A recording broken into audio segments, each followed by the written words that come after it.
So நாலாவதுல ஏ பாட்டை பார்த்தோம்னு சொன்னா இரண்டு செயல்கள் அப்ப P0 P1 சார்பாகவும் பணி செயல் முறைமை சார்பாகவும் பின்வரும் தொடரான நிறைவேற்றுதல் ஒரு கணனியின் முறை வழியாக்கியில் இடம்பெறுகின்றது. சோ இப்படியான வினாவை நீங்க வந்துட்டு பாஸ் பேப்பர்ல பாத்தீங்கன்னு சொன்னா இதே மாதிரி தான் எங்களை எம்சிக்யூலையும் ஸ்ட்ரக்சர்ல இப்படி தந்திருப்பாங்க. இரண்டு ப்ராசஸ் தந்திருப்பாங்க. ஆப்பரேட்டிங் சிஸ்டம் ஒர்க் பண்ணும். ஸோ இந்த இந்த operating system P0 operating system P1 இப்படியான ப்ராசஸ் வந்துட்டு டிரான்சிஷன் வந்துட்டு இப்படியான ஒரே டைப்பான வினா தான் மறுபடியும் வந்து கொண்டிருக்குது. சோ இப்படியான வினா வந்துட்டு செய்யறதுக்கு ஈஸியா இருக்கு. ஸோ உங்களுக்கு தெரியும், ஒரு கணனியை நாங்க ஆரம்பித்தோம்னு சொன்னா CPU வந்துட்டு ஸ்டார்ட் பண்ணப்பட்டு போஸ்ட் டெஸ்ட் நடந்து பிறகு வந்துட்டு கண்ட்ரோலை வந்துட்டு ஆப்பரேட்டிங் சிஸ்டத்துக்கு கொடுக்கும். ஸோ ஆப்பரேட்டிங் சிஸ்டம் தொழில்பட தொடங்கினா தான் அடுத்த அப்ளிகேஷன் எல்லாமே ஒர்க் பண்ண தொடங்கும். ஸோ ஆப்பரேட்டிங் சிஸ்டம் ஒர்க் பண்ணுது, பிறகு P0 ப்ராசஸ் நோட், பிறகு வந்துட்டு மறுபடியும் ஆப்பரேட்டிங் சிஸ்டம் ஒர்க் பண்ணுது. அது ஏன் வந்துட்டு இரண்டு ப்ராசஸுக்கு இடையில என்னத்துக்காக ஆப்பரேட்டிங் சிஸ்டம் ஒர்க் பண்ணுதுன்னு உங்களுக்கு தெரியும் ஏற்கனவே. என்ன ஏற்கனவே இருக்கிற அந்த அந்த ப்ராசஸ் வந்துட்டு ஒர்க் பண்ணி எங்க ஸ்டாப் ஆயிருக்கோ பிசிபில வந்துட்டு அதை ஸ்டோர் பண்றதுக்காக ஆப்பரேட்டிங் சிஸ்டத்துல கோட் ஒர்க் பண்ணணும். அந்த ஆப்பரேட்டிங் சிஸ்டத்துல கோடிங் ஒர்க் பண்ணாதான் அந்த ப்ராசஸ் எந்த இடத்துல ஸ்டாப் பண்ணப்பட்டிருக்குதோ அதே இடத்துல வந்துட்டு அதை ஸ்டோர் பண்ணி மறுபடியும் அதே அதே இடத்துல இருந்து ஸ்டார்ட் பண்றதுக்கு இந்த ஆப்பரேட்டிங் சிஸ்டத்துல கோட் ஒர்க் பண்ணணும். ஸோ அதனாலதான் இரண்டு ப்ராசஸுக்கு இடையில வந்துட்டு கண்டெக்ட் ஸ்விட்சிங் நடக்கிறதுக்கு இடைப்பட்ட அந்த டைம்ல ஆப்பரேட்டிங் சிஸ்டத்துல கோடிங் ஒர்க் பண்ணுது. அதனால ஓவேஸ் ரெண்டு ப்ராசஸுக்கும் இடையில வருது. ஸோ இது உங்களுக்கு ஏற்கனவே தெரிஞ்சிருக்கும். ஸோ முதலாவது வினாவை பார்ப்போம். ஏ பாட்டுல முதலாவது இயங்குதல் ரன்னிங் பிளாக் ரெடி என்பன ஒரு செயலின் மூன்று நிலைகளாகும். அப்ப இந்த ஸ்டேட் உங்களுக்கு தெரியும். நீங்க ஏற்கனவே இந்த state diagram 7 state process transition diagram நீங்க ஏற்கனவே தெரிஞ்சிருக்கும். அப்படி தெரியலன்னா ஏற்கனவே இந்த வீடியோல நான் வந்துட்டு அப்லோட் பண்ணியிருக்கிறேன். நீங்க யூடியூப்ல போய் லீல் டெக் லேர்ன் நீங்க வந்துட்டு என்ட பண்ணி ப்ரௌஸ் பண்ணீங்கன்னு சொன்னா அந்த சேனல் வரும். அதுல போயிட்டு நீங்க இந்த வீடியோ நீங்க வந்துட்டு பார்த்தா உங்களுக்கு அண்டர்ஸ்டாண்ட் பண்ணலாம் நீங்க. ஓகே, இதுல வந்துட்டு மூன்று ஸ்டேட் தந்திருக்கிறாங்க. ரன்னிங் பிளாக்ஸ் ரெடி ஸ்டேட் தந்திருக்கிறாங்க. ஸோ P0 இருந்து P1 சந்தர்ப்ப மாறுகை அப்ப கண்டெக்ட் ஸ்விட்சிங் நடக்கும் போது P0 ஏற்கனவே ரெடி ஸ்டேட்ல இருக்கு. ஸோ P0 இருந்து P1 சந்தர்ப்ப மாறுகை இடம்பெறும் போது P1 எந்த நிலையில இருந்து எந்த ஸ்டேட்டுக்கு மாறும் கேட்கிறாங்க. ஸோ ஸ்டார்ட்ல P0 இருக்குது. அப்ப P0 எங்க இருக்கும்? P0 வந்துட்டு இதுல இருக்க போகுது P0. ஸோ கண்டெக்ட் ஸ்விட்சிங் நடக்க போகுது. ஸோ P1 சந்தர்ப்ப மாறுகை இடம்பெறும் போது P1 செயலில் இடம்பெறும் நிலை மாறுதல் யாருன்னு கேட்கிறாங்க. ஸோ அப்ப ரெடியில வந்துட்டு P1 இருக்கு. ஸோ இப்ப P1 வந்துட்டு என்ன நடக்க போகுது? எந்த ஸ்டேட்ல இருந்து எந்த ஸ்டேட்டுக்கு போகுது? இதுதான் வந்துட்டு வினா. ஸோ உங்களுக்கு தெரியும் வந்துட்டு கண்டெக்ட் ஸ்விட்சிங் நடக்கக்குள்ள வந்துட்டு P0 வந்துட்டு ரெடி ஸ்டேட்டுக்கு வந்து ரெடி ஸ்டேட்ல இருக்கிற அந்த கியூல இருக்கும் ப்ராசஸ் எல்லாமே இப்ப எங்களுக்கு ரெண்டு ப்ராசஸ் தான் தந்திருக்காங்க. P1 வந்துட்டு ரன்னிங் ஸ்டேட்டுக்கு போகுது. ஸோ ரெடி ஸ்டேட்ல இருந்து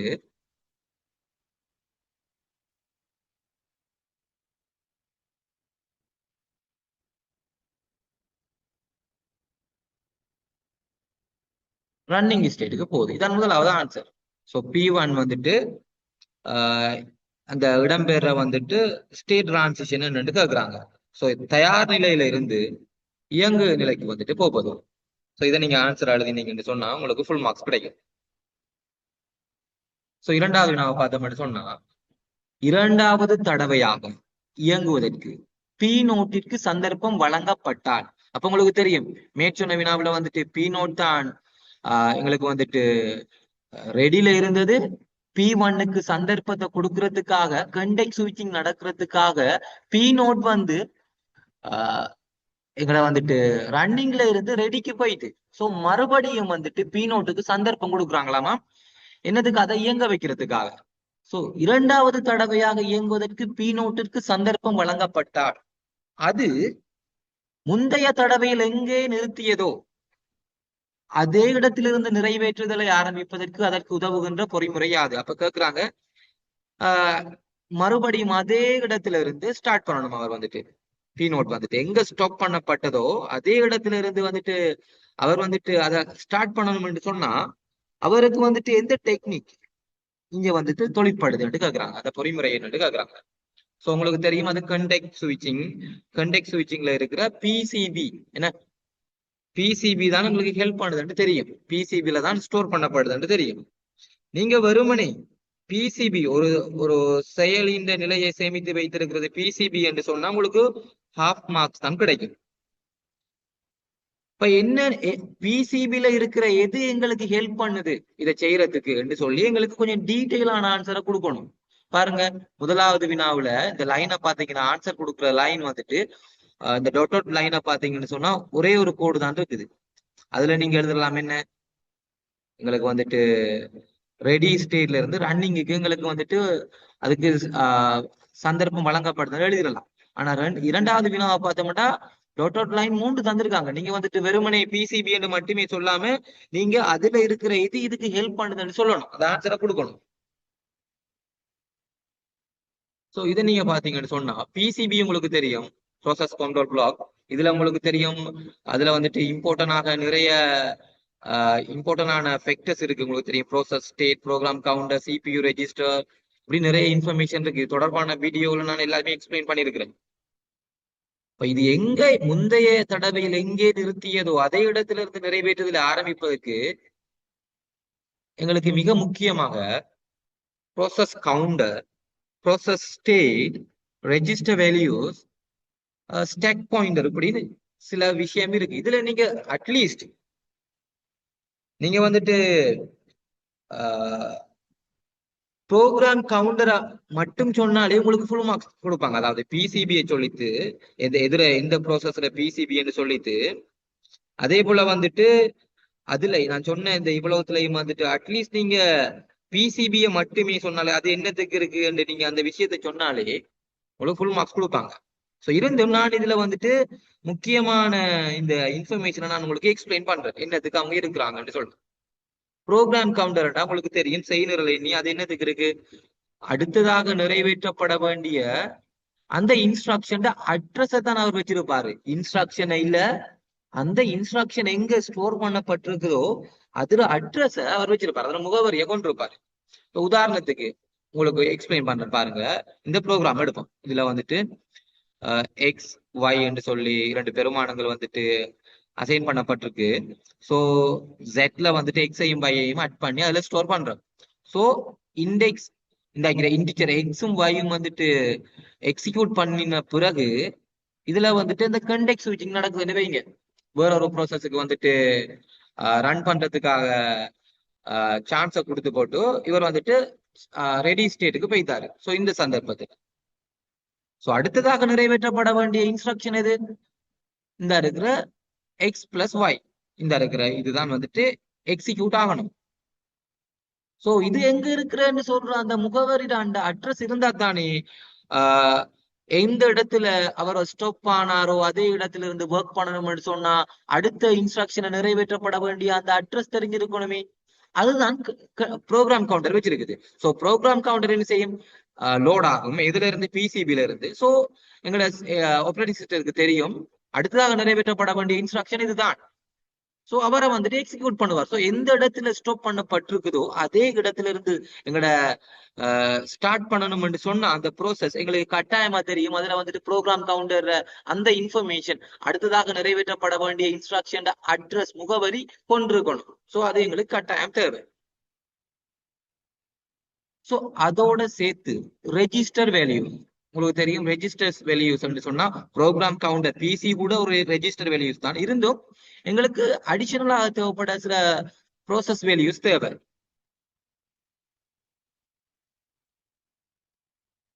இப்ப எக்ஸ் எக்ஸ் வந்துட்டு ஸ்டோர் பண்ணப்பட்டிருக்குது 20 சொல்லி, y வந்து ஸ்டோர் பண்ணப்பட்டிருக்குது 20, எக்ஸ் வந்து 10 சொல்லி ஸ்டோர் பண்ணப்பட்டிருக்குது. சோ இந்த இன்ஃபர்மேஷன் இருந்தா தானே அடுத்த இன்ஸ்ட்ரக்ஷன் முகவரி எங்களுக்கு ப்ரோக்ராம் கவுண்டர்ல இருக்கும். அதை எக்ஸிக்யூட் பண்ற டைம்ல எக்ஸையும் ஒய்யையும் கூட்டணும்னு சொன்னா எக்ஸ்ட்ரா பெருமானம் வைர பெருமானம் எங்களுக்கு தெரிஞ்சிருக்கணுமே. சோ அது எங்க அது ஸ்டோர் பண்ணப்பட்டிருக்குது இந்த ரெஜிஸ்டர் வேல்யூஸ்ல, ரெஜிஸ்டர்ல ஸ்டோர் பண்ணப்பட்டிருக்குது, டேட்டா ரெஜிஸ்டர்ல இது வந்துட்டு ஸ்டோர் பண்ணப்பட்டிருக்குது. ஸோ அதை எடுத்து தான் எங்கட வந்துட்டு இன்ஸ்ட்ரக்ஷனை எக்ஸிக்யூட் பண்ணணும். ஸோ ரெஜிஸ்டர் வேல்யூஸும் இம்பார்ட்டன்ட். ப்ரோக்ராம் கவுண்டர் அதே போல ரெஜிஸ்டர் வேல்யூஸ், ப்ரோசஸ் ஸ்டேட். உங்களுக்கு தெரியும் ப்ரோசஸ் ஸ்டேட் சொன்னா ரெடியில இருக்கிற டைம்ல அந்த ஸ்டேட் வந்துட்டு ரெடி ஸ்டேட்டை இண்டிகேட் பண்ணும். அதே போல வந்துட்டு ரன்னிங்குள்ள போனா ரன்னிங் சொல்லி ஸ்டேட் பண்ணும். அந்த இன்ஃபர்மேஷனும் எங்களுக்கு தேவை.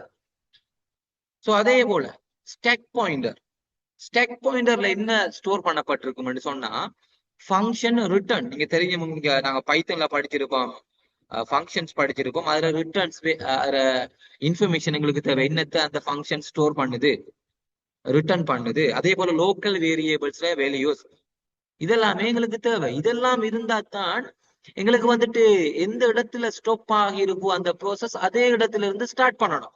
உதாரணத்துக்கு ஃபங்க்ஷன்ஸ், ஏற்கனவே ஒரு ஃபங்க்ஷன்ஸ் வந்துட்டு எக்ஸிக்யூட் பண்ணப்பட்டுட்டு அதுல ரிட்டர்ன் வேல்யூ வந்துட்டு வச்சிருந்தா தானே எங்களுக்கு வந்துட்டு அடுத்த எக்ஸிக்யூட் பண்ணக்குள்ள எங்களுக்கு தேவைப்படும். ஸோ இந்த இன்ஃபர்மேஷன் எல்லாம் எங்க இருக்குன்னா ஸ்டெக் பாயிண்டர்ல இருக்கு. ஸோ இதெல்லாமே எங்களுக்கு தேவை. ஸோ கண்டெக்ட் ஸ்விட்சிங் நடக்கக்குள்ள ஒரு ப்ரோசஸுக்கு வந்துட்டு ஏற்கனவே எதே இடத்துல இருந்து எந்த இடத்துல ஸ்டாப் ஆயிருக்கோ அதே இடத்துல இருந்து அவர் வந்துட்டு ஸ்டார்ட் பண்ணி எக்ஸிக்யூட் பண்ண தொடங்கணும்னு சொன்னா ப்ரோக்ராம் கவுண்டர் இன்ஃபர்மேஷன் தேவை. Process state, register values, stack pointer, இப்படியான ஒவ்வொன்றையும் இன்ஃபர்மேஷன் எங்களுக்கு தேவை.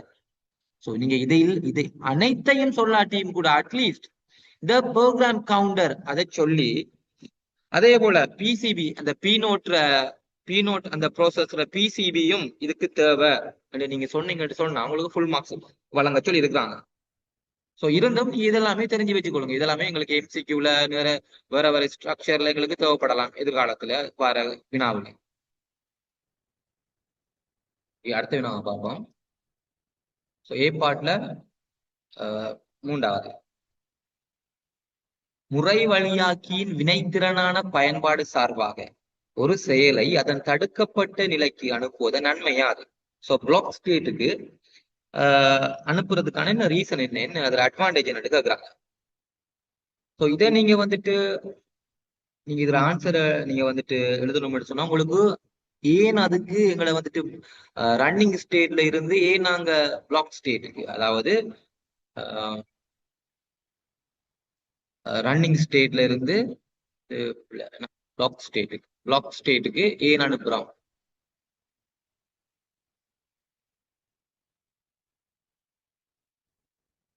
ஸோ ஏன் அனுப்புறோம்னு சொன்னா உதாரணத்துக்கு ஒரு 1000 பேஜ் இருக்கிற ஒரு புக் இருக்குன்னு எடுத்துக்கொள்ளுங்க. ஸோ 1000 பேஜஸ் புக் இருக்கு, அதை நாங்க பிரிண்ட் பண்ணப்போம். ஸோ இப்போ பிரிண்ட கொடுத்தோம்னு சொன்னா எங்களுக்கு எது பிரிண்ட் பண்ண போகுது, பிரிண்டிங் டிவைஸ். என்ன பிரிண்டிங் டிவைஸ் வந்துட்டு பிரிண்ட் பண்ண போகுது. ஸோ இந்த 1000 பேஜையும் வந்துட்டு எங்களுக்கு பிரிண்ட் பண்றதுக்கு கொஞ்சம் கணிசமான டைம் தேவை. என்ன அந்த நேரத்துல சிபியு வந்துட்டு ஐடிலா எதுவுமே செய்யாம அவர் வந்துட்டு வேறொரு ப்ரோசஸையுமே வந்துட்டு எக்ஸிக்யூட் பண்ணாம இருந்தாருன்னா வேஸ்ட். ஏன்னா அந்த டைம் வந்துட்டு வேஸ்ட் பண்ணப்படுது. சிபியு வந்துட்டு ஸ்பீடா மிக வேகமாக இயங்குற ஒரு சாதனம். ஆனா வந்துட்டு அவரை வந்துட்டு இயக்காம எஃபிஷியண்டா யூஸ் பண்ணாம நாங்க ஐடிலா எதுவுமே செய்யாம வச்சிருக்கிறோம் அந்த பிரிண்டிங் செய்யற டைம்ல. சோ இப்படியாக வீணாக்காம இருக்கிறதுக்காக, அதுல நேரத்தை சிபியூட நேரத்தை வீணாக்காம இருக்கிறதுக்காக நாங்க இந்த ஐஓ இன்புட் அவுட்புட் ஆபரேஷன் டைம்ல, அதாவது பிரிண்டிங் பண்ற டைம்ல, டைப் பண்ற டைம், அதே போல வந்துட்டு எங்களுக்கு வந்துட்டு ஸ்பீக்கர்ல சவுண்ட் வர டைம், இப்படியான இன்புட் அவுட்புட் ஆபரேஷன் டைம்ல அந்த நேரத்துல சிபியூவை இயங்க வைக்கணும் வேற ப்ரோசஸ். ஏன்னா எங்களோட கியூல இருக்குது நிறைய ரெடி ஸ்டேட்ல நிறைய ப்ரோசஸ் வந்துட்டு வெயிட்டிங்ல இருக்கு அடுத்த ப்ரோசஸ வந்துட்டு எக்ஸிக்யூட் பண்றதுக்காக. சிபியூ டைமை எதிர்பார்த்து கொண்டு நிறைய ப்ரோசஸ் இருக்கு. அந்த டைம்ல நாங்க பிரிண்டிங், இப்படியான உதாரணத்துக்கு சொன்னா இந்த பிரிண்டிங்குக்காக 1000 பேஜை வந்துட்டு பிரிண்ட் பண்றதுக்காக அந்த ப்ரோசஸ் வந்துட்டு அந்த சிபியூல ஐடிலா எதுவுமே செய்யாம அந்த வேஸ்டேஜை குறைக்கிறதுக்காக நாங்க அந்த பிரிண்டிங் செய்யறதுக்கு மட்டும் அந்த ஐஓ ஆபரேஷன் வந்துட்டு நடைபெற்று முடிக்கிற வரைக்கும் நாங்க அவரை வந்துட்டு பிளாக் ஸ்டேட்டுக்கு அனுப்புறோம். சோ பிளாக் ஸ்டேட்டுக்கு அவரை அனுப்பினதுக்கு பிறகு அனுப்புற அந்த சந்தர்ப்பத்துல நாங்க வேற ஒரு ப்ரோசஸை இயக்குறோம். சோ எஃபிஷியண்டா யூஸ் பண்றோம். சோ நீங்க வந்துட்டு கட்டாயமா நீங்க சில பாயிண்ட்ஸ் நீங்க இதுல மென்ஷன் பண்ணணும். ஸோ வேஸ்ட் டைமை குறைக்கணும், அதாவது சிபியோட வேஸ்டிங் டைமை குறைக்கிறது. அதே டைம்ல அது ஐஓ ஆபரேஷன் செய்யறதுக்காக பிளாக் ஸ்டேட்டுக்கு அனுப்புறோம். ஸோ சிபியோட வினைத்திறனை அதிகரிக்கிறோம். அந்த சிபியு வந்துட்டு எதுவுமே செய்யாத டைம்ல வந்துட்டு நாங்க வேற ஒரு ப்ரோசஸை இயக்குறதுக்காக நாங்க வந்துட்டு அதை அலோவ் பண்ணணும். ஸோ இப்படியான சந்தர்ப்பத்துக்காக நாங்க வந்துட்டு அதுல நன்மையை பெற்றுக்கொள்றதுக்காக நாங்க வந்துட்டு பிளாக் ஸ்டேட்டுக்கு அனுப்புறோம். ஸோ இந்த மீனிங் சம்பந்தப்பட்ட நீங்க ஆன்சரை அதுல நீங்க எழுதினீங்கன்னா ஓகே. ஸோ அடுத்த வினாவை பார்ப்போம். பி பார்ட்ல முதலாவது ஒரு ப்ரோசஸை வந்துட்டு ஸ்வாப்பிங் பண்றதுக்கான காரணம் என்னன்னு கேக்குறாங்க. ஸோ அதை நாங்க இதுல பார்த்தோம்னு சொன்னா இப்ப ரெடி ஸ்டேட்ல இருக்கிறது என்ன, ரெடி ஸ்டேட்ல இருக்கிறத நாங்க வந்துட்டு ஸ்வாப் அவுட் அண்ட் வெயிட்டிங், மாற்றப்பட்டதும் காத்திருப்பதுக்குமான ஸ்டேட்டுக்கு அனுப்புவோம். அதே போல வந்துட்டு நாங்க பிளாக்ல இருக்கிறத வந்துட்டு ஸ்வாப் அவுட் அண்ட் பிளாக் ஸ்டேட்டுக்கு நாங்க அனுப்புவோம். ஸோ உங்களுக்கு தெரியும் இந்த ரெடி ஸ்டேட்டும் பிளாக் எல்லாமே வந்துட்டு எங்களுக்கு ரேம்ல இருக்கிறது. ஸோ ரேம் வந்துட்டு எங்களுக்கு வந்து ரேம்ல வந்துட்டு ஸ்டோர் பண்ற அளவு வந்துட்டு லிமிட் எங்களுக்கு தெரியும் 2 GB 4 GB இப்படித்தான் இருக்குது. ஸோ இம்பார்ட்டன்டான ப்ரோசஸ் வார டைம்ல இன்ஆக்டிவான ப்ரோசஸ், அதாவது ஆக்டிவ் இல்லாம பெசிவ் மோட்ல இருக்கிற ப்ரோசஸை வந்துட்டு நாங்க ஸ்வாப் அவுட் பண்ணணும். அதாவது வேர்ச்சுவல் மெமரிக்கு நாங்க வந்துட்டு ரான்ஸை பண்ணணும் தெரியும், ஆப்ரேட்டிங் சிஸ்டம் ரான்ஸை பண்ணணும். ஸோ ஸ்வாப்பிங் என்னத்துக்காக நடக்குதுன்னு சொன்னா இம்பார்ட்டன்டான முன்னுரிமை கூடிய ப்ரோசஸை வந்துட்டு நாங்க ரெடி ஸ்டேட்டுக்குள்ளேயோ பிளாக் ஸ்டேட்டுக்குள்ளேயோ கொண்டு வர டைம்ல அந்த ஸ்டேட்ல இருக்கிற அந்த ப்ரோசஸ் வந்துட்டு அதுக்கண்டு ஒதுக்கப்பட்ட அளவுல ஏற்கனவே வந்துட்டு ஃபுல்லா இருக்கிற சந்தர்ப்பத்துல முக்கியமான ப்ரோசஸுக்கு இடம் கொடுக்கணும், ஸ்பேஸ் கொடுக்கணும். ஸோ அதுக்காக இன்ஆக்டிவாக இருக்கிற, அப்படி இல்லைன்னு சொன்னா முக்கியத்துவம் குறைந்த அந்த ப்ரோசஸை வந்துட்டு ஸ்வாப் அவுட் பண்ணுவாங்க. அதாவது இன்ஆக்டிவான ப்ரோசஸை வந்துட்டு இரண்டாம் தர நினைவகத்துல இருக்கிற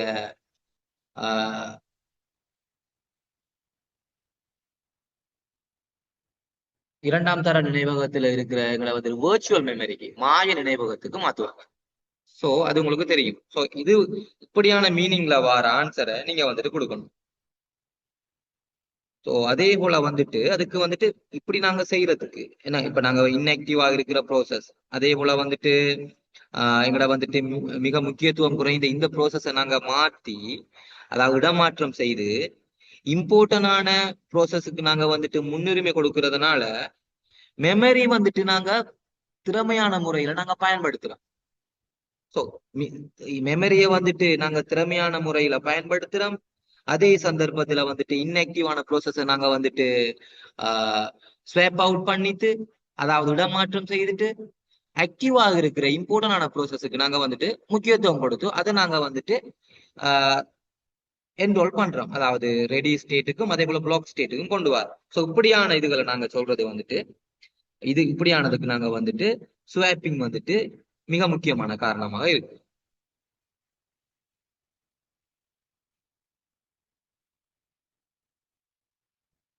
ஸோ பி பார்ட்ல இரண்டாவது வினாவை பார்த்தோம்னு சொன்னா பி பார்ட்ல உங்களுக்கு தெரியும் இது வந்துட்டு மெமரி மேனேஜ்மெண்ட், என்ன மெமரி மேனேஜ்மெண்ட் தொடர்பான இந்த வினா. ஸோ இதை நாங்க வந்துட்டு வாசிப்போம். ஒரு கணனி 16 பிட் மெய்நிகர் முகவரிகளை பயன்படுத்துகிறது, வேர்ச்சுவல் அட்ரஸ் அப்ப 16 பிட். இந்த கணினி 64 KB பௌதிக நினைவகத்தையும் ஒரு 4 KB பக்க அளவையும் பேஜ் சைஸையும் கொண்டிருக்காங்க. ஸோ 64 KBயையும் 32 KBயையும் முறையே அளவுகளாக கொண்டுள்ள P0 P1 ஆகிய 2 செயல் நிரல்களை பயனர் ஒருவர் இந்த கணனியில் தொடங்குகின்றார். ஒவ்வொரு செயலினதும் ஒரு குறித்த நேரத்தில் உள்ள பக்க அட்டவணையில் முதல் சில நிறைகளின் தெரிவு செய்யப்பட்ட சில புலங்கள் கீழுள்ள உருவில் காட்டப்பட்டுள்ளன. அப்ப எங்களுக்கு தந்திருக்கிறாங்க வந்துட்டு பேஜ் டேபிள் P0 ஒரு பகுதியும் அதே போல P1 பேஜ் டேபிள் ஒரு பகுதியும் எங்களுக்கு தந்திருக்கிறாங்க. ஸோ சில குறிப்புகள் தந்திருக்காங்க. பக்க அட்டவணையில் சுட்டுவதற்கு பக்க எண் பேஜ் நம்பர் பயன்படுத்தப்படுகிறது. ஸோ இது பேஜ் நம்பர். வெலிடிட்டி பீட் உங்களுக்கு தெரியும் வந்துட்டு செல்லுபடியான பிட் வந்துட்டு என்னதுக்கு இருக்குன்னு உங்களுக்கு தெரியும். சோ உங்களுக்கு என்பதை குறிக்கின்றது. சோ வினாக்கள் இருக்கு. மெய்நிகர் முகவரியான அட்ரஸ் தந்திருக்காங்க 16 பிட். என்னடா மேல சொல்லித்தாங்க வெர்ச்சுவல் அட்ரஸ் வந்துட்டு 16 பிட்னு தந்திருக்காங்க. சோ கட்டாயமா இங்க 16 பிட் இருக்கு என்பது செயல் P1 தேவைப்படுகின்றது என கொள்க. மேலே தரப்பட்ட முகவரி படமாக்கப்படும் 16 பிட் பௌதிக முகவரி எழுதுக. சோ மெப் பண்ண போறாங்க P1. இதுல நல்லா கவனிச்சுக்கொள்ளணும். P1 பக்க அட்டவணை எதுன்னு எடுத்துக்கொள்ளணும். இதுதான் P1 பக்க அட்டவணை. சோ இதுல பக்க எண் தந்திருக்கிறாங்க. சோ சட்ட விளக்கம் தந்திருக்காங்க. செல்லுபடி பீட்டுன்னு தந்திருக்கிறாங்க. சோ வெர்ச்சுவல் அட்ரஸ், இந்த வெர்ச்சுவல் அட்ரஸ்ல வந்துட்டு எங்களுக்கு தெரிஞ்சிருக்கணும். ஒரு வெர்ச்சுவல் அட்ரஸ் எப்படி உருவாகுதுன்னு உங்களுக்கு தெரியும். அதுல வந்துட்டு பேஜ் நம்பரும் அதே போல ஆஃப் செட்டும் இருக்கும். சோ இதுல நாங்க கண்டுபிடிக்கணும் பேஜ் நம்பருக்கு எத்தனை பிட் வந்துட்டு பயன்படுத்தப்படுது. அது முன்னுக்கு இருக்கு. பேஜ் நம்பரை எத்தனை பிட்ல வந்துட்டு குறிக்கிறாங்கன்னு கண்டுபிடிக்கணும். சோ பேஜ் நம்பர் எத்தனை பிட்ல வந்துட்டு ஆஹ் எத்தனை பிட் வந்துட்டு அது வந்துட்டு கொண்டிருக்குது என்று கண்டுபிடிக்கிறதுக்காக எங்களுக்கு பேஜ் சைஸ் தந்திருக்காங்க. உங்களுக்கு தெரியும் page size equal frame size. So page size என்னன்னு பார்த்தோம்னு சொன்னா 34 KB. என்ன 4 KB. So 2 to the power 2 இதான் 2 into 2 to the power 10 ஏன்னா KB நாங்க பைட்ஸா மாத்தணும். So bytes. ஸோ டோட்டல் அடிகள் சமனா இருந்தா பெருக்கப்படும் போது அடுக்குகள் கூட்டப்படும். ஸோ 12. ஸோ இது பைட் அட்ரஸபிள் ஏன்னா இந்த கணனி எல்லாமே வந்துட்டு. ஸோ 2 to the power 12 ஏன்னா 12 பிட். ஸோ ஆஃப் செட்டுக்கு இந்த ஆஃப் செட் எங்களுக்கு தெரியும் வந்துட்டு பக்கா பக்க அளவு பேஜ் டேபிள் வந்துட்டு frame table frame page size equal frame size தெரியும். ஸோ அதுல சைஸை வச்சுக்கொண்டு நான் வந்துட்டு இத பைட்ஸுக்கு சேஞ்ச் பண்ணணும்னு சொன்னா 2 to the power 12 வருது. ஸோ 12 பிட் தேவை அதுக்குள்ள வந்துட்டு எங்களுக்கு வந்துட்டு இண்டிகேட் பண்றதுக்கு. ஸோ மொத்தமா வந்துட்டு எங்களுக்கு 16 பிட் இருக்கு. அதுல ஆஃப் செட்டுக்கு 12 பிட் போயிடுது. ஸோ பேஜ் நம்பரை குறிக்கிறதுக்கு 4 பிட் எங்களுக்கு தேவை. ஸோ இரண்டும் சேர்ந்து இந்த பேஜ் நம்பரும் ஆஃப் செட்டும் சேர்ந்து டோட்டலா வந்துட்டு 16 பிட். ஏன்னா 16 பிட் மெய்நிகர் முகவரிகளை பயன்படுத்துறது என்று சொல்லியிருக்காங்க ஏற்கனவே. ஸோ இது எப்படி நான் இதை கண்டுபிடிச்சேன், இந்த 12 எப்படி கண்டுபிடிச்சேன்னு சொன்னா உங்களுக்கு தெரியும் பேஜ் சைஸை வச்சு. பேஜ் சைஸ் உங்களுக்கு தெரியும். நான் இதை வேற ஒரு வீடியோவில் எக்ஸ்பிளைன் பண்றேன் பேஜிங் என்ற கான்செப்டை. ஸோ இதுல நீங்க வந்துட்டு சிம்பிளா நீங்க அண்டர்ஸ்டாண்ட் பண்ணணும்னு சொன்னா இந்த offset page number plus offset இந்த ரெண்டும் சேர்ந்து தான் எங்களுக்கு வந்துட்டு வெர்ச்சுவல் அட்ரஸ் உருவாகுது. அதே போல வந்துட்டு எங்களை வந்துட்டு பிசிக்கல் அட்ரஸ் என்ன எங்களுக்கு வந்துட்டு அது எப்படி உருவாகுதுன்னு சொன்னா ஃப்ரேமுக்கு சொல்லி உருவாக்கப்படுற அந்த பிட்டும் அதே போல வந்து ஆஃப்செட்டும். இப்ப இந்த 4 பிட்டை பார்த்தோம்னு சொன்னா 0001. அதே போல வந்துட்டு மற்றது எல்லாமே வந்துட்டு எங்களுக்கு தெரியும் இந்த 12 பிட்டும் வந்துட்டு ஆஃப்செட்டுக்கு உரியது. ஸோ இந்த 4ஐயும் நாங்க டெசிமலுக்கு கன்வெர்ட் பண்ணோம்னு சொன்னா 0001. ஸோ 2 to the power 0 இது என்ன. ஸோ 1 இதை நாங்க டெசிமலுக்கு கன்வெர்ட் பண்ண எங்களுக்கு தெரியும் 1. ஸோ பக்க எண் பேஜ் நம்பர் 1க்கு வந்துட்டு எந்த ஃப்ரேம் மேப் பண்ணப்பட்டிருக்குன்னு சொல்லி பேஜ் டேபிள் இருக்கு நாங்க கண்டுபிடிக்கணும். அந்த ஃப்ரேம் நம்பரை கண்டுபிடிக்கணும். ஸோ இதை பார்த்தோம்னா இந்த இருக்கு இதுக்குரிய மெப் பண்ணப்பட்டிருக்கிற சட்ட விளக்கத்தை பார்த்தோம்னு சொன்னா 1 0 0 1. உங்களுக்கு தெரியும் மெப் பண்ற டைம்ல பேஜ் சைஸ் அப்படியே கொண்டு போய் மெப் பண்ணப்படும் என்னதுக்கு ஃப்ரேமுக்கு. ஸோ ஆஃப் செட் வந்துட்டு ரெண்டுக்குமே ஈக்குவல். ஆஃப் செட்டை பார்த்தோம்னு சொன்னா எந்த இடத்துல வந்துட்டு அந்த இன்ஸ்ட்ரக்ஷன் வந்துட்டு ஸ்டோர் பண்ணப்பட்டிருக்குதோ அதே அதே ஆஃப் செட்ல தான் வந்துட்டு எங்களுக்கு வந்துட்டு ஃப்ரேம்லையும் வந்துட்டு அது ஸ்டோர் பண்ணப்பட்டிருக்கு. ஸோ அதை மெப் பண்ற டைம்ல நாங்க வந்துட்டு இதை 0 0 0 1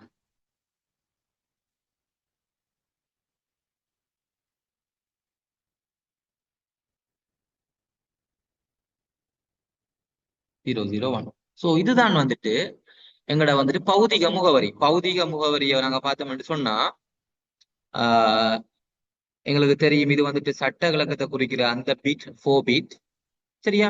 அதே போல வந்துட்டு இது எல்லாமே ஆஃப்செட். ஸோ மெய்நிகர் முகவரியை குறிக்கிறதுக்கு, அதாவது வேர்ச்சுவல் அட்ரஸை குறிக்கிறதுக்கு 16 பிட் தேவை. ஸோ அதே போல பௌதிக முகவரியை குறிக்கிறதுக்கு எங்களுக்கு 16 பிட் வேணுமா? ஸோ அதை கண்டுபிடிப்போம். நாங்க 16 பிட் தான் எங்களுக்கு தேவை. நாங்க வந்துட்டு ரீசெக் பண்ண போறோம். சரியா? இப்ப அவங்க சொல்றாங்க எங்களுக்கு வந்துட்டு ரேம்ட சைஸை பார்த்தோம்னு சொன்னா 64 கேபி. என்ன 64 கேபி. ஸோ 2x664 தர 2x10 கேபி பைட்ஸுக்கு மாத்திரம். So total 2 to the power 16 bytes. So பாருங்க 16 பிட் இருந்தா தான் நாங்க 2 to the power 16 பைட்ஸை நாங்க உருவாக்கலாம். ஸோ இது பைட் அட்ரஸபிள் கணனி. ஸோ டோட்டல் கெப்பாசிட்டியை பார்த்தோம்னு சொன்னா பைட்ஸ்ல 2 to the power 16, அதுதான் 64 கேபி. ஸோ இதை நாங்க உருவாக்குறதுக்கு எங்களுக்கு வந்துட்டு எங்களோட பௌதிக முகவரியை நாங்க வந்துட்டு இண்டிகேட் எழுதணும்னு சொன்னா 16 பிட் எங்களுக்கு பயன்படுத்தணும். ஸோ அதனாலதான் வேர்ச்சுவல் மெமரிக்கும் 16 பிட் தேவைப்படுது. அதே போல வந்துட்டு பிசிக்கல் அட்ரஸுக்கும் பௌதிக முகவரிக்கும் வந்துட்டு எங்களுக்கு வந்துட்டு 16 பிட் தேவைப்படுது. ஸோ இதுதான் வந்துட்டு இதுக்கான ஆன்சர். ஸோ இது இந்த பேஜிங் சம்பந்தப்பட்ட வீடியோ நான் வந்துட்டு உங்களுக்கு கொஞ்சம் லேட்டா அப்லோட் பண்றேன். ஸோ அதுல நீங்க பாத்தீங்கன்னு சொன்னா இன்னும் உங்களுக்கு கிளியரா இதுல வச்சுக்கொண்டு நான் வந்துட்டு அதை மட்டும் எக்ஸ்பிளைன் பண்ண இயலாது. ஸோ இதுக்கு வினாவுக்கானதை மட்டும் தான் உங்களுக்கு எக்ஸ்பிளைன் பண்ணிருக்கேன்.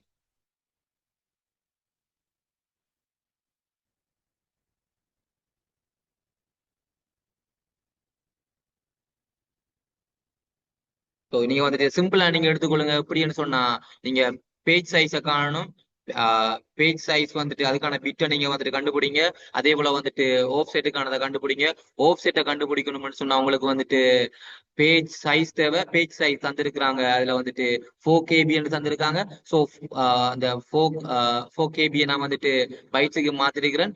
So 2 to the power 12. So 12 bit வேணும் என்னதுக்கு எங்களுக்கு வந்து ஆஃப் செட்டுக்காக.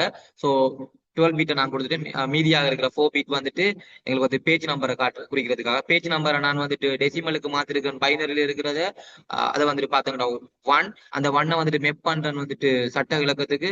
ஸோ அது வந்துட்டு 1001. ஸோ மற்ற ஆப்செட் அப்படியே நான் அதுல இருக்கிறத அப்படியே பார்த்து இருக்கிறேன். அடுத்த வினாவை பார்த்தோம்னு சொன்னா மேலே 2 உள்ள அதன் பக்க பி நோட்டின் அட்டவணையில் காட்டப்பட்டுள்ள பக்கங்களில் இருந்து தெரிவு செய்வதால் மாத்திரம் சம்பந்தப்பட்ட பக்கத்தை துணை சேமிப்பகத்தில் இருந்து பௌதிக நினைவகத்துக்கு கொண்டு வருவதற்கு ஃபெச் பண்றதுக்கு பணி செயல் முறைமையை வேண்டுகின்ற செயல் பி நோட்டின் ஒரு மெய்நிகர் முகவரியை எழுதுக. ஸோ இந்த வினாவை நீங்க செய்யறதுக்கு நீங்க ஏற்கனவே நீங்க வந்துட்டு தியரி படிக்கிற டைம்ல பேஜ் ஃபோல்ட் என்று சொல்லி நீங்க வந்துட்டு படிச்சிருந்தா தான் இந்த கேள்வியை செய்யலாம். உங்களுக்கு தெரியும் பேஜ் ஹிட் என்று சொன்னா இந்த செல்லுபடி பீட் என்ன வெலிடிட்டி பீட்டை பாத்தீங்கன்னு சொன்னா இது 1 இருந்தா என்ன அர்த்தம்? இது 1 இருந்தா இது வந்துட்டு எங்களுக்கு தேவைப்பட்ட அந்த கோடிங் ஏன்னா அந்த இன்ஸ்ட்ரக்ஷன் ரேம்ல இருக்குன்னு அர்த்தம். அதாவது ரேம்ல சிபியூ ஆல எக்ஸிக்யூட் பண்ற டைம்ல சிபியூக்கு தேவையான அந்த இன்ஸ்ட்ரக்ஷன்ஸ் ஆல்ரெடி எங்களோட ரேம்ல இருந்தா அதை நாங்க செல்லுபடி பிட் 1 ஆப்பரேட்டிங் சிஸ்டம் இண்டிகேட் பண்ணும். அப்படி இல்லை, அவர் வேண்ட சிபியூ இன்ஸ்ட்ரக்ஷனுக்கு தேவையான அந்த இன்ஸ்ட்ரக்ஷன்ஸ் வந்துட்டு எங்களோட ரேம்ல அந்த கண்டிஷன்ல அந்த தற்போதைய அந்த நிலையில இல்லைன்னு சொன்னா அவர் 0. அதான் பேஜ் ஃபால்ட் சொல்லுவோம். 1 இருந்தா பேஜ் ஹிட். அப்ப 0 இருந்தா எங்களுக்கு தெரியும் அது ரேம்ல இல்லைன்னா அது எங்க இருக்கு? அது வர்ச்சுவல் மெமரியில இருக்கு. வர்ச்சுவல் மெமரியில இருந்து எடுத்துக்கொண்டு வரணும். எடுத்துக்கொண்டு வந்துதான் மேப் பண்றது. சோ பேஜ் ஃபால்ட் நடக்கிற டைம்ல, அதாவது செல்லுபடி பிட் 0வா இருக்கிற டைம்ல அவர் வந்துட்டு 2ஆம் தர நினைவகத்துக்கு போவார், அதை எடுத்துக்கொண்டு வந்து மேப் பண்றதுக்காக. 1 இருந்தா போக தேவையில்ல. 2ஆம் தர நினைவகத்தை வந்துட்டு வர்ச்சுவல் மெமரியை வந்துட்டு அவர் வந்துட்டு அணுகணும் என்று தேவையில்லை. 2வது ரேம்லயே இருக்கு அந்த இன்ஸ்ட்ரக்ஷன். சோ இப்ப நான் வாசிக்கிற டைம்ல உங்களுக்கு அண்டர்ஸ்டாண்ட் பண்ண பாருங்க. மேலே இரண்டில் உள்ள, அதாவது இந்த இந்த பேஜ் டேபிள தந்திருக்காங்க, ஒரு பகுதி தந்திருக்காங்க. பி நோட்டை செக் பண்ணுங்க. அந்த அட்டவணையில பக்கங்களில் இருந்து தெரிவு செய்வதால் மாத்திரம் சம்பந்தப்பட்ட பக்கத்தை துணை சேமிப்பகத்திலிருந்து பௌதிக நினைவகத்துக்கு கொண்டு வருவதற்கு அப்ப ஃபெச் பண்ணணும். எங்க இருந்து? துணை சேமிப்பகத்திலிருந்து, வெர்ச்சுவல் மெமரியில இருந்து ஃபெச் பண்ணணும். ஏனெண்டா அது வந்துட்டு ரேம்ல இல்லைன்னா பேஜ் ஃபோல்ட் ஏற்பட போகுது. ஏன்னா வந்துட்டு வெலிடிட்டி பிட் 0. சோ 1 இருந்தா நாங்க எடுத்து கொண்டு வருவோமா? இல்ல, அது நாங்க வந்துட்டு இரண்டாம் தர சேமிப்பகத்துக்கு போக தேவையில்லை. ஏனெண்டா அது வந்துட்டு ரேம்ல இருக்கு. சோ இந்த இருக்கிற பேஜ் ஃபோல்ட்,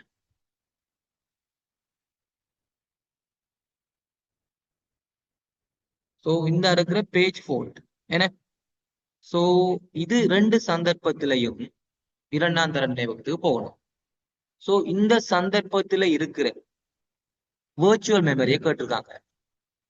சோ பௌதிக முகவரியில நல்லா அண்டர்ஸ்டாண்ட் பண்ணிக்கணும். Virtual memory, virtual address. So இது வந்துட்டு எதுக்கானது உங்களுக்கு தெரியும். இது வந்துட்டு பௌதிக முகவரி. இந்த பக்க எண் தான் வெர்ச்சுவல் மெமரிக்கானது, பக்க எண். சோ அதுலயும் இந்த மூன்றும் நான்காவது அட்ரஸும் தான் எங்களுக்கு வந்துட்டு பேஜ் ஃபோல்டை ஏற்படுத்தும்.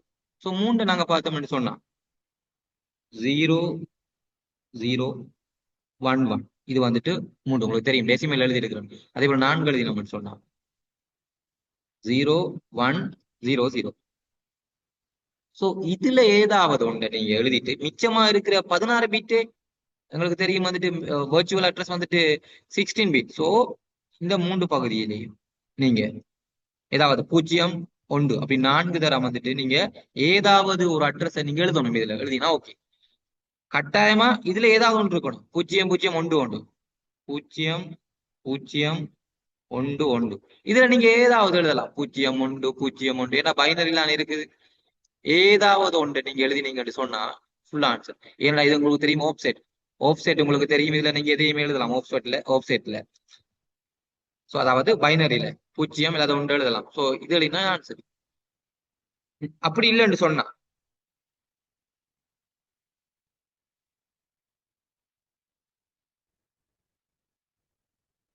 ஏன்னா இது 4, என்ன இது 4 கூடிய எழுதிட்டு இதுல நீங்க ஏதாவது 1 0 ஏதாவது ஒன்று நீங்க எழுதினீங்கன்னா ஃபுல் மார்க்ஸ் எடுக்கலாம். சோ இது உங்களுக்கு தெரிஞ்சிருக்கணும். என்ன பேஜ் ஹிட், பேஜ் ஃபோல்ட், இது ரெண்டு உங்களுக்கு தெரிஞ்சிருக்கணும். பேஜ் ஹிட்னு சொன்னா சிபியூவால எக்ஸிக்யூட் பண்ற டைம்ல தேவையான இன்ஸ்ட்ரக்ஷன் வந்துட்டு ரேம்ல இருக்கு. அப்படி இல்லைன்னு சொன்னா அது வந்துட்டு பேஜ் ஃபோல்ட் 0 வரும், வெலிடிட்டி பிட் 0. ஸோ அப்படியான சந்தர்ப்பத்தில் நாங்கள் இரண்டாம் தர நினைவகத்துக்கு போயிட்டு அதை நாங்க வந்துட்டு எடுத்துக்கொண்டு வந்து மேப் பண்ணலாம். ஓகே, சி பாட்டை பார்ப்போம். அடுத்தது ஒரு யூஎஸ்பி பளிச்சீட்டு செலுத்தியின் தொகுதி அளவு 4KB, பிளாக் சைஸ் வந்துட்டு 4KB தந்திருக்காங்க. ஒரு குறிப்பிட்ட நேரத்தில் அதனுடைய கோப்பு ஒதுக்கீட்டு அட்டவணையில் file allocation table, fed table உங்களுக்கு தெரியும், ஒரு பகுதி கீழே காட்டப்பட்டுள்ளது. காட்டப்பட்டுள்ள பகுதி 2 கோப்புகளின் முழுமையான தொகுதிகளையும் விவரிக்கிறது. இது உங்களுக்கு தெரியும். -1 போட்டா அது உங்களுக்கு தெரியும், அந்த ஃபைல் வந்துட்டு ஸ்டோர் பண்ணப்பட்டு ஃபைனல் பிளாக் சொல்றதுக்கு நாங்க -1 குறிப்பிடும். சோ ஒரு கோப்பினுடைய அடைவு சுவடி, நுழைவு, டைரக்டரி என்ட்ரி அந்த கோப்பினுடைய முதலாவது தொகுதியின் தொகுதி இலக்கத்தை பிளாக் நம்பர் கொண்டுள்ளது. மேலேயுள்ள ஃபெட் பகுதியினால் விவரிக்கப்படும் 2 கோப்புகளின் அடைவு சுவடி, நுழைவுகளின் அவ்விலக்கங்களை எழுதுக. சோ டைரக்டரி என்ட்ரிஸ் கேட்டுருக்காங்க. 2 ஃபைல்ஸ் இருக்காம இதுல. சோ பாப்போம் 2 ஃபைல் எப்படி கண்டுபிடிக்கிறாங்க. -1ல 2 இருக்கு. சோ இதுதான் வந்துட்டு லாஸ்ட் பிளாக். சோ இது நாங்க எடுத்தோம்னு சொன்னா -1. சோ 106 இது என்ன 106 எங்க ஸ்டோர் பண்ணப்பட்டிருக்கு, எந்த பிளாக்ல கண்டுபிடிக்கணும். இந்த இருக்கு 106. சோ 106 என்ட்ரியை பார்த்தோம்னா 105 எங்கேயாவது ஸ்டோர் பண்ணப்பட்டிருக்கான்னு கண்டுபிடிச்சு பாருங்க. அப்ப 105 எஸ் இந்த இருக்கு 105. So 103 entry. சோ 103 எந்த பிளாக்லயாவது ஸ்டோர் பண்ணப்பட்டிருக்கான்னு பார்த்தோம்னா இந்த இருக்கு 103. 101 அதுல என்ட்ரி. 101 எங்கேயாவது ஸ்டோர் பண்ணப்பட்டிருக்குதா என்று பார்த்தோம்னு சொன்னா 101 எங்கேயுமே ஸ்டோர் பண்ணப்படல. சோ ஆன்சர் இதான் என்ட்ரியா இருக்கு. டைரக்டரி என்ட்ரியா 101 இருக்கும் ஒரு ஃபைலுக்கான. ரெண்டாவது செக் பண்ணுங்க.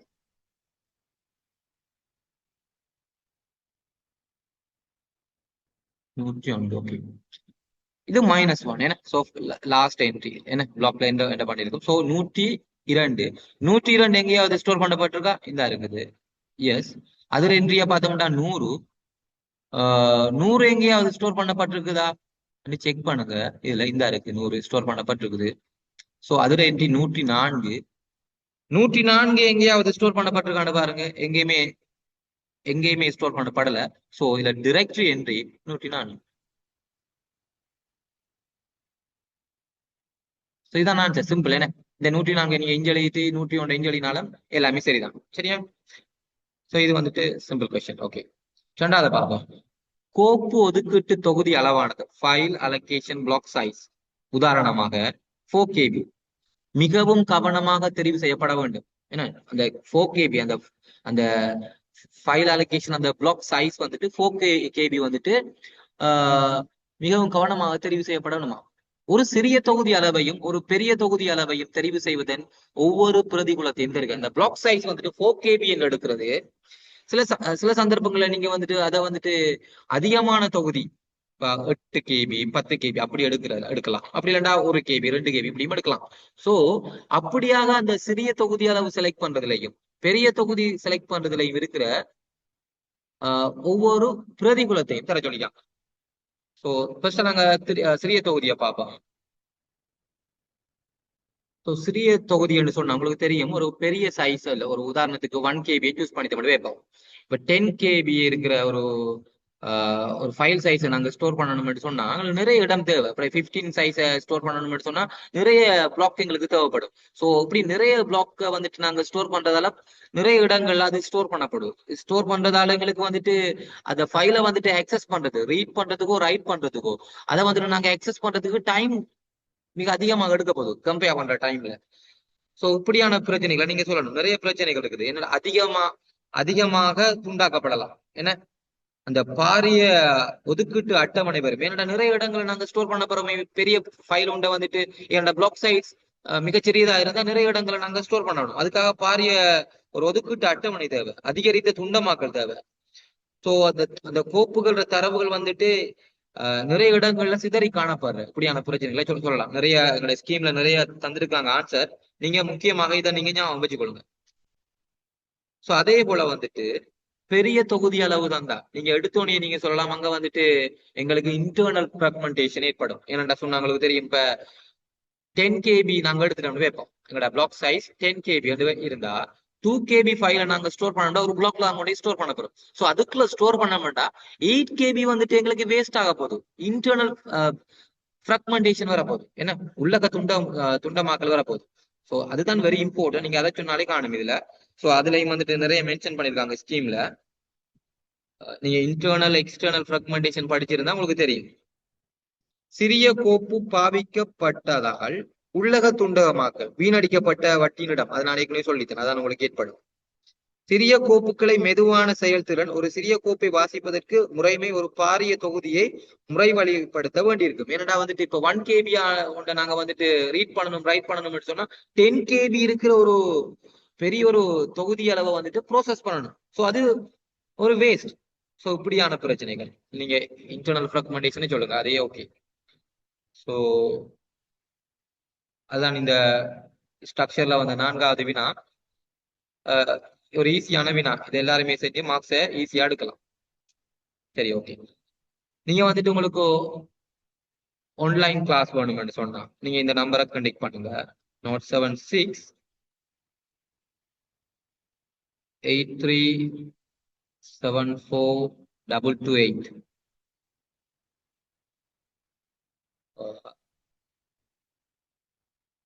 திருக்கோயில் தொடக்கம் கல்முனை வரைக்கும் உங்களுக்கு இண்டிவிஜுவல் கிளாஸ் குரூப் கிளாஸ் வேணும்னு சொன்னாலும் நீங்க கம்யூனிகேட் பண்ணுங்க. அதே போல ட்ரிங்கோமெலியில இருக்கிறாங்களும் எனக்கு வந்துட்டு கம்யூனிகேட் பண்ணுங்க. மண்டே டு ஃப்ரைடே வந்துட்டு நான் வந்துட்டு ட்ரிங்கோமெலியில கிளாஸ் கண்டக்ட் பண்றேன்.